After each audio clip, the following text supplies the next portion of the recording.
Akhirnya tayang juga season 3 asli nih wajah sama suara ya, nggak pakai AI lagi.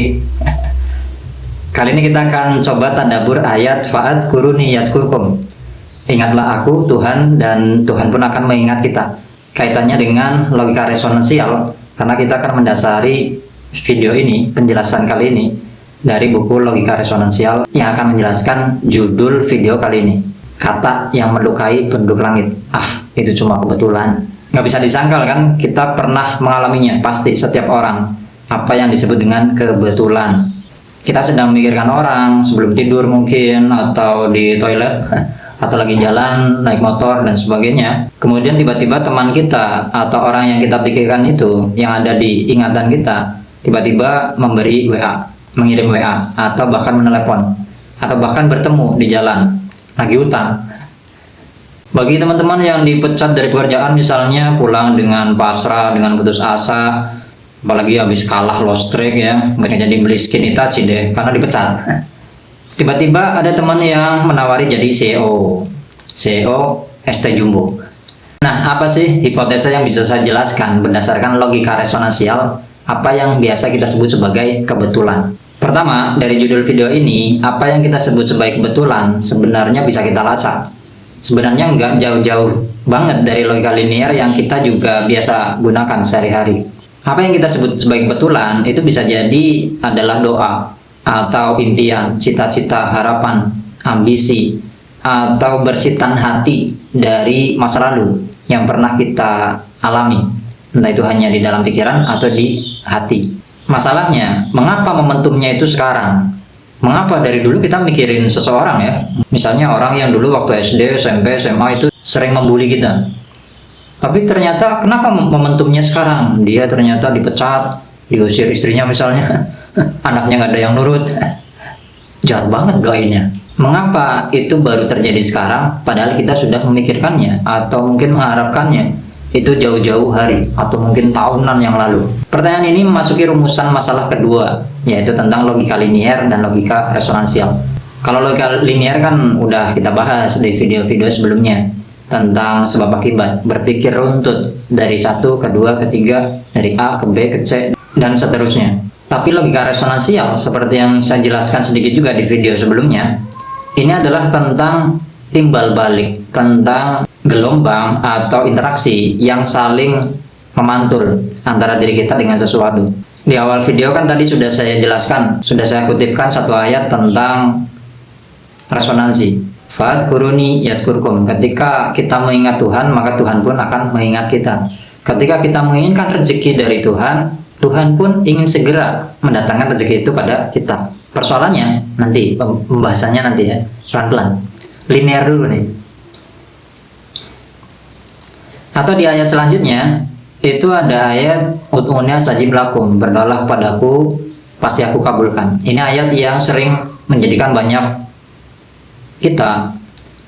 orang itu kecewa. Kenapa saya berdoa, dari dulu berdoa, tapi justru yang kejadian malah yang nggak kita inginkan. Tadi saya sudah menyebutkan bahwa dengan logika linear, ayat-ayat seperti ini atau kejadian-kejadian dalam hidup yang sulit untuk dipikirkan dengan logika linear akan sulit untuk mencari relevansinya dalam kehidupan nyata. Seakan-akan Tuhan mengerjai kita ya, doa terus-menerus, bahkan sholat malam misalnya, sholat duha, tapi rezeki segitu-segitu aja. Di tempat kerja, beban kerja melangit, tapi gaji tetap membumi. Kok Tuhan gitu banget ya? Selanjutnya kita belajar tentang 3 konsepsi waktu setelah logika linear dan resonansial tadi. Setelah kita kecewa dengan pikiran kita sendiri sebenarnya, bukan oleh Tuhan. Kenapa? Karena Tuhan akan mengabulkan di suatu saat yang nantinya justru kita sebut itu sebagai kebetulan. Nah, konsepsi waktu ketiga ini kan sudah banyak saya jelaskan di video-video sebelumnya tentang konsepsi waktu absolut yang secara tidak langsung dirumuskan oleh Newton. Kemudian konsepsi waktu relativitas yang secara tidak langsung juga dirumuskan oleh Einstein, bahwa dengan kecepatan cahaya ruang bisa melengkung dan waktu bisa dipersingkat.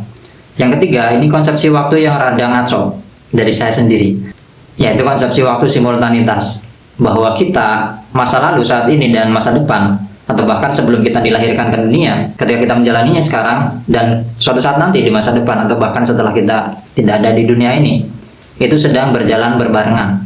Itu konsepsi waktu simultanitas. Apa bukti dalam kehidupan nyatanya? Begini, jika kita memahami ayat-ayat tadi, sebagian ayat di Quran dengan logika linear, kita pasti akan mengalami kekecewaan yang terus-menerus, dan mungkin prasangka buruk pada Tuhan ya.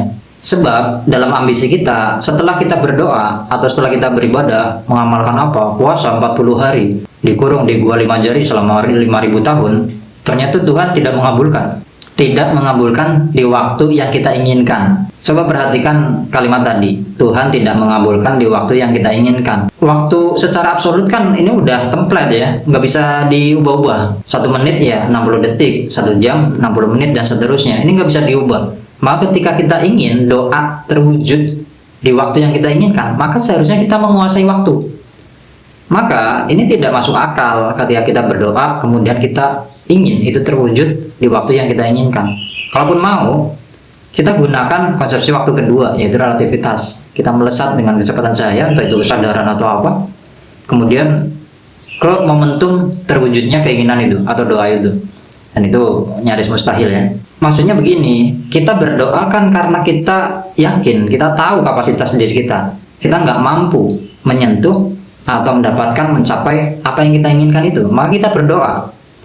Kalau misalnya hal-hal kecil kan, kayak misalnya beli gorengan, naruh air di gelas, pasang token listrik, beli skin Itachi kalau dia maunya banyak.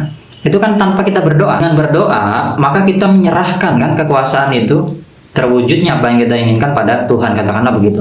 Secara singkat, ketika kita menjalaninya di realitas waktu absolut ini, setelah kita berdoa, udah, biarkan waktu absolut mengantarkan kita di momentum yang tepat. Sebaliknya, ketika itu terjadi, justru seakan-akan kita itu lupa dan mengatakan bahwa itu cuma kebetulan, tidak ada hubungannya dengan kekuasaan Tuhan atau doa atau harapan kita sendiri. Nah, kalimat seperti inilah yang saya simbolkan, analogikan sebagai kata atau kalimat yang melukai penduduk langit. Selanjutnya, secara konsepsi waktu ketiga, semua doa dan harapan yang kita ucapkan, kita pikirkan, atau bahkan kita bersitkan di dalam hati, itu sebenarnya sudah disiapkan, sudah tersedia di wilayah informasi yang diciptakan oleh Tuhan. Kita menyebutnya, orang muslim menyebutnya itu kodo, ketetapan yang berada di alam atau wilayah informasi data yang memuat semua takdir segala sesuatu. Bahkan sebelum kita mengucapkannya dalam doa atau membersihkannya di dalam hati, itu sudah disiapkan, sudah ada data tersebut. Takdir manusia itu sudah lengkap, sudah komplit. Artinya ketika kita mendoakan satu hal, sebenarnya kita itu hanya berikhtiar untuk menyentuh, tanda kutip, atau meresonansikan satu atau dua takdir yang sebenarnya sudah ada di wilayah itu. Terlepas dari baik atau buruk ketika itu terjadi ya, intinya kita itu berikhtiar menyentuh atau mendapatkan, mencapai apa yang memang sudah Tuhan sediakan. Dari penjelasan ini sangat nggak logis kalau kita mengatakan bahwa apa yang tiba-tiba terjadi itu sebagai kebetulan. Tidak ada sistem yang bekerja di balik itu, tidak ada penjelasan yang bisa menggambarkan apa sih yang terjadi, kenapa tiba-tiba terjadi seperti itu. Atau setidaknya secara logika linear kebetulan memang ada, tapi secara resonansial, bagaimana mungkin itu bisa kita sebut sebagai kebetulan, sedangkan kemungkinannya, segala kemungkinannya itu sudah Tuhan siapkan di wilayah informasi tadi. Dari pengalaman laptop dari Amerika itu, banyak teman yang bertanya gimana caranya biar saya juga bisa kayak gitu. Mana saya tahu, kotanya saya. Itu kan di luar kekuasaan diri saya sendiri. Nah, kita sudah tahu tadi ya penjelasan bahwa doa adalah kesadaran ketidakmampuan kita untuk mencapai atau mendapatkan sesuatu. Dari penjelasan ini, seharusnya atau setidaknya lah kita mulai belajar ketika berdoa atau setelah berharap pada Tuhan, sudah serahkan saja apa yang akan terjadi pada Tuhan atau menggantikan doa itu dengan kejadian yang lebih baik. Di ayat yang tadi saya sebutkan, fadhkurni yadhkurkum, di sana artinya adalah mengingat, bukan memikirkan. Mengingat itu hanya menyambungkan resonansinya, sedangkan memikirkan itu justru mengaburkan, merusak, mengacaukan resonansi yang sebenarnya sedang berlangsung. Maka ketika kita menginginkan sesuatu, berdoa atau berharap pada Tuhan, jangan memikirkan itu. Jangan baper, jangan melibatkan emosi atau perasaan. Kenapa? Sekali lagi, apa yang akan terjadi? Ketetapan Tuhan itu tidak berkaitan dengan pikiran atau emosi kita. Tuhan tidak butuhkan konfirmasi dari kita. Ini mau diwujudkan atau enggak? Itu enggak ada seperti itu. Ya mungkin kalau kekasihnya mungkin iya ya. Karena kita tidak memikirkan itu, tidak melibatkan emosi saat itu, ini seperti nasihat Mordo ketika Dr. Strange pertama kali mau belajar. So might I offer you some advice? Forget everything you think you know. Pasrahkan aja, jangan libatkan ego diri kita ketika menginginkan atau mendoakan sesuatu. Nah, tentang logika linear resonansial ini, bukunya silakan check out di keranjang. Klik link di deskripsi. Bayar, gratis terus.